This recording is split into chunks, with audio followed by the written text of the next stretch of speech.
pagpapaalam. Ngayon, nais ko pong ipakilala ang aming Board Secretary, Attorney Nolen B. Endaya.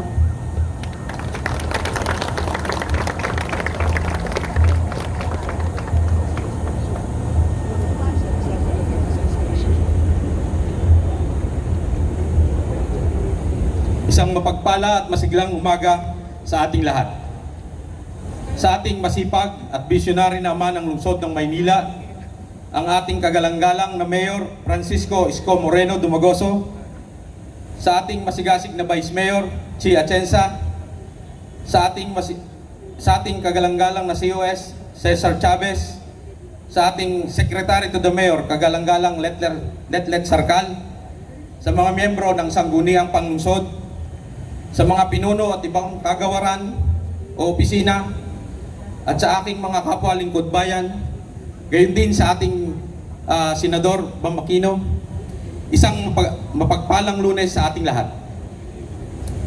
Ngayong umaga, ang pagtataas ng ating watawat ay pinangunahan ng Local Board of Assessment Appeals kasama ang opisina ng Registry of Deeds. Bagamat ang aming tanggapan ay madalas na nasa likod ng mga teknikal na dokumento at legal na usapin, kami ay kaisa ninyo sa isang mithiin. Ito ay maglingkod ng tapat, mahusay at mabilis para sa bawat Manileño at mga kababayan dumadako dito sa lungsod ng Maynila. Marahil ay nagtatanong ang ilan, ano nga ba ang papel ng LBAA o ng Local Board of Assessment sa ating pamahalaan? Kami ay isang judicial body.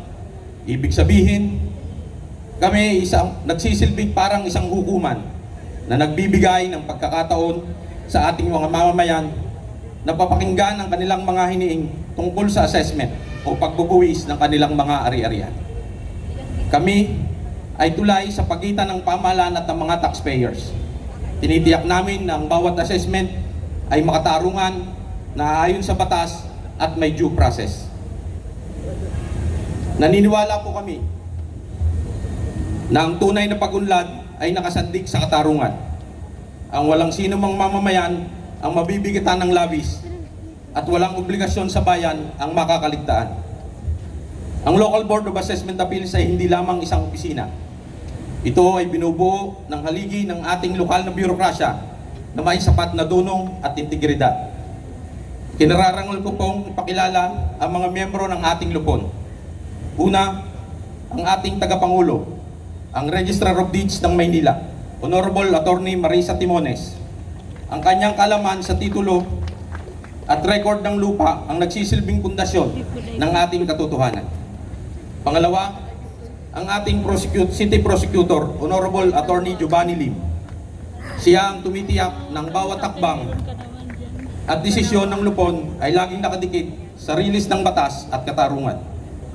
At pangatlo, ang ating City Engineer, Honorable Engineer Armando Andres. Ang kanyang teknikal na kakayahan ang nagbibigay sa atin ng tamang pananaw sa pisikal na aspeto ng mga estruktura at lupain sa ating lungsod. Sila, kasama ang ating mga kawani, ang bumubuo at katuwang nyo sa patas na pamamahala. Ano nga ba ang kinalaman ng Local Board of Assessment Appeals sa layunin nating gawing muling dakila ang Maynila or make Manila great again? Mayor, ang inyong administrasyon ay kilala sa bilis at husay at tapang.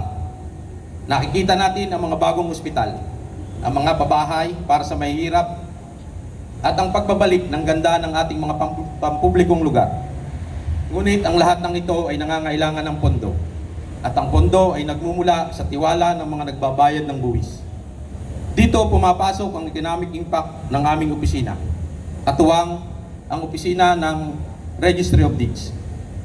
Kapag ang mga negosyante at may-ari ng lupa ay nakita na mayroon silang patas na takbuhan, kung mayroon silang agam-agam sa kanilang buwis, tumataas ang kanilang tiwala sa ating lungsod. Ang tiwalang ito ang naghihikayat ng higit pang mga investment. Ang katarungang binibigay namin ay nagre-resulta sa mas maayos na koleksyon ng buwis na siyang ginagamit para sa mga programa ng pamahalaang lungsod ng Maynila. Mayor, ang LBAA katuwang ang Register of Deeds ay buong pusong sumusuporta sa inyong hadikain na make Manila great again. Kami ay nangangako ng aming mga desisyon ay magiging mabilis, patas, at laging papanig kung ano ang tama. Hindi kami magiging hadlang sa pagunlad. Bagkus, kami ang magiging matibay na pundasyon ng inyong reforma sa pananalapi.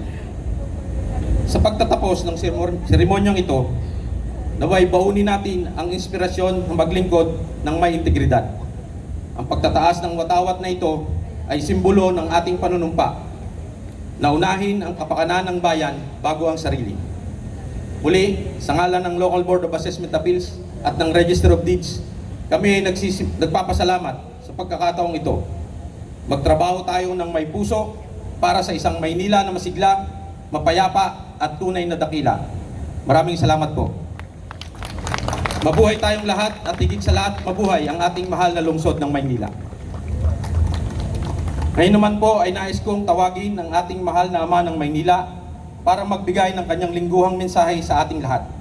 Walang iba kundi ang ating butihing Mayor Francisco Isko Moreno Dumagoso.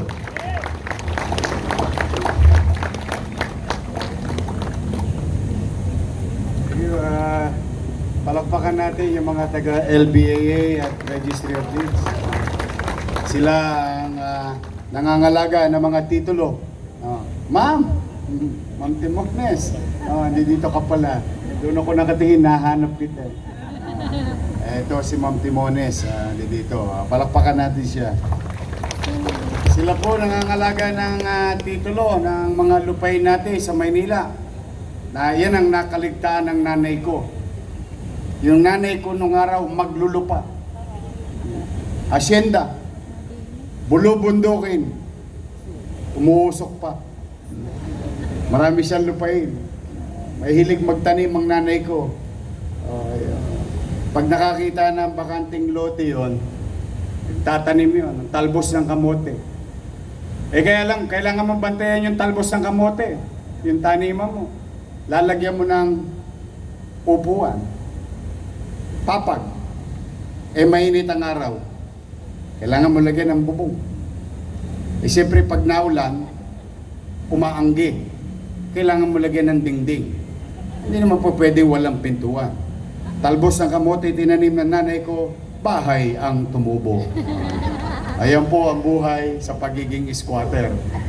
Kami po yun. Kaya tama po yung nasabi nyo kanina, Direktor. Hindi talaga tayo titigil na magtayo ng pabahay sa lungsod.